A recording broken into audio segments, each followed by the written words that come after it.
Okay, so let's take a look at how you can work with JSON data in AstraDB. So if you signed up to Datastax and created your AstraDB's database along with one key space, you are ready to work with JSON data as well. So I already have one database.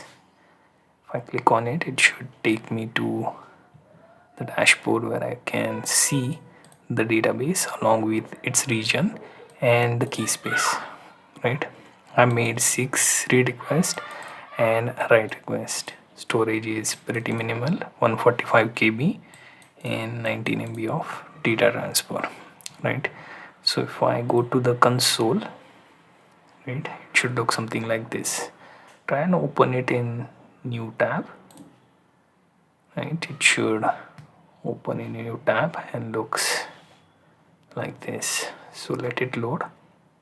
It will give you enough room to type the code and view the output, right? So the first thing that we do here would be use the key space. So I created one key space at the time of creating the database. So use is the keyword we use, then we use the key space name.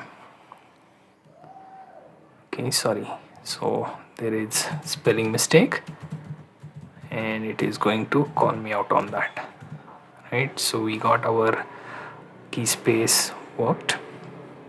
Next thing, we will have to create a table that contains our JSON data, right? So we use create table and then we type in, let's see, I create employee table, right? So we have employee table where we have like e underscore id, which is integer and primary key, right? Then e underscore name, which is going to be text, right? E underscore city, right? So let's try and keep everything lowercase so that later we don't get any form of issues. Then we have e underscore department, which is also p one text, right? So we have like 1 2 3 4 columns within employee table that will accept the JSON data, right? So let's create the table and our table is created.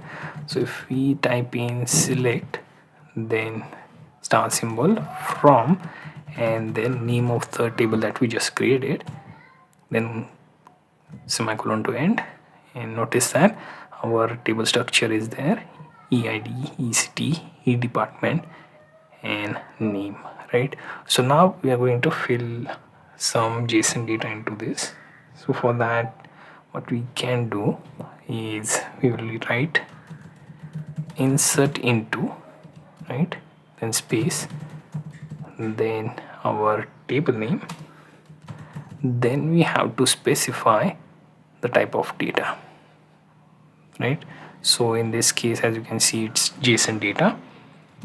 Now we will use this single colon, and within this single quote and curly bracket, I'll be adding this e underscore id, right? E underscore, sorry, I'll be making a lot of mistake along the way, it seems. So within that single quote, and then I will use the value. So e underscore id is going to be integer, so we will be using that. So say 1001, 1002, like this I want to increment it. So let's start with that. So 1001 is the eid, then e underscore name, which is the key and its value can add as well, right? Same with I have to do with city and department. So let's say e underscore city and then write e underscore department and to which I will have to use colon and then set the department marketing, right? So I have that part managed. Next thing, I will have to end this with this curly bracket and one single quote, right? So that would end that particular statement, and formally I have to end it with semicolon to end the insert statement. So here it may show some of the issues like EID expecting end of file insert into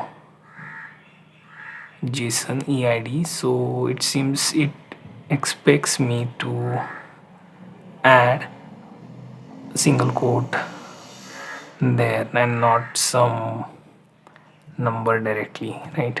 Considering everything is taken as key and value pair, so it will take that, right? So we will be entering that EID expecting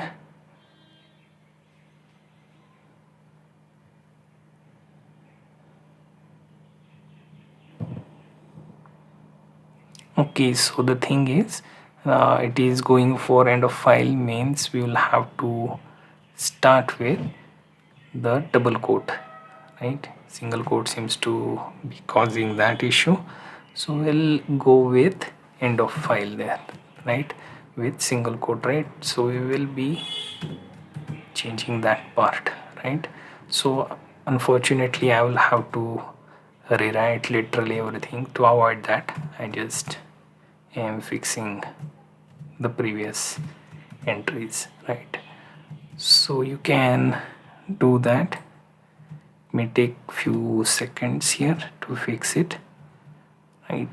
So make sure to only use single quote to end your JSON statement and not use it for your strings or say key value pairs, right? So that may take a bit of time, considering doing things slowly could time out the query as well, and this console may also auto start, which happened once. So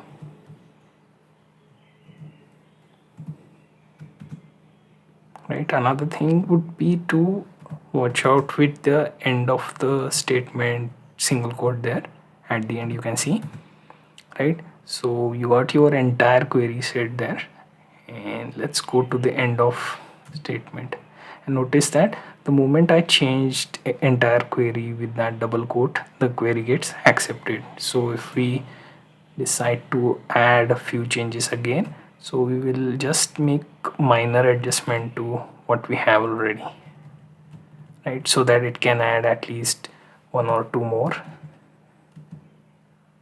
entries, right? Then we have like few more changes to do, right? Yes, so I'm going to edit the department,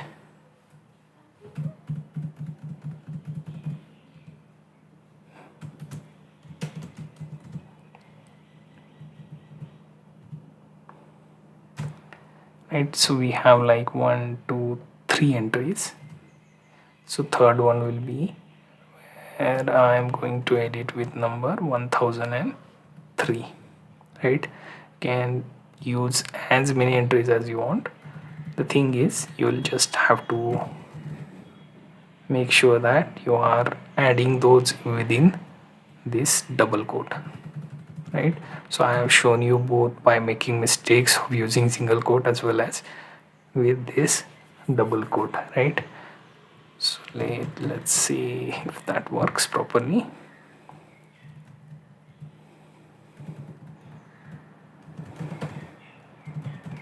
Right, so we have like 3 entries, so let me add one more, so 3 are there.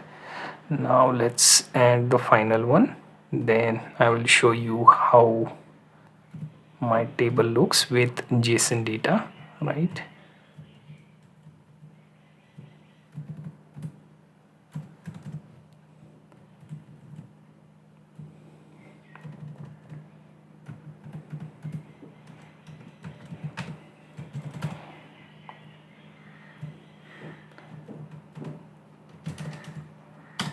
Right, so we have like 4 entries here. And now if in order to view the structure along with the table values we have here, we can use select statement. So select all from, and then you can use employee, use semicolon, hit enter, and that should show you the entries there. Notice that considering this is JSON, you don't have really sequential employee IDs there within those, ascending or descending order. Here, for some reason, it has selected its own set of numbering and it started from the bottom up, right? And kind of mixed it last few entries, right? Notice that the fourth entry, then first, then third, and second entry, right? So we managed to create the table with specific columns for our JSON data. Now the second is that we managed to put all the entries into it in JSON format, right? We also viewed it in like normal table. We can also update a specific entry. So let's say if I choose to edit, so I will use update employee, right? Then let's say set city, sorry, e underscore city, because that's the way we should be adding, right? And say instead of city Milan, I would be picking up Sydney, right? So if I make that sort of change, and if I push this, it should show me the output, right? So if there are any different ways to do it, we will see. No viable alternative input where. Okay, so again here it could be issue with our codes. So let's try and see if this time it would require the single quote. You never know what it could demand, right? So let's say if I choose EID as well in single quote, right? And if I hit enter, okay, message invalid string constant, so it is integer, right? So we will be choosing to add that without the use of single quotes, right? So let's hit enter, and notice that this time however the change passes through. So you will have to select double quote at the time of insert. At the time of update you will have to pick the single quote, right? So it's kind of confusing how we make the command here, right? So another thing is we will have to also delete any particular entry from here. So let's say if I use delete from, then employee, right, where let's say e underscore id equals to, let's say 1003 that we just edited right now, right? So delete from employee where eid 1003, we got it removed. Now the thing is we'll have to double check all of this, right? Because we made the change but didn't look at it. So we'll have to see if we have only 3 now. Okay, so the new change was appended but we didn't looked at it. So now that we deleted it, it went away. Anyway, we managed to create one table where JSON data is accepted. We pushed some data using insert query, then we also updated it, but unfortunately didn't look at it. But you get the idea. Then finally we also deleted that entry from the table as well, right? So these are some of the things that we managed to do with JSON data in SQL console in AstraDB.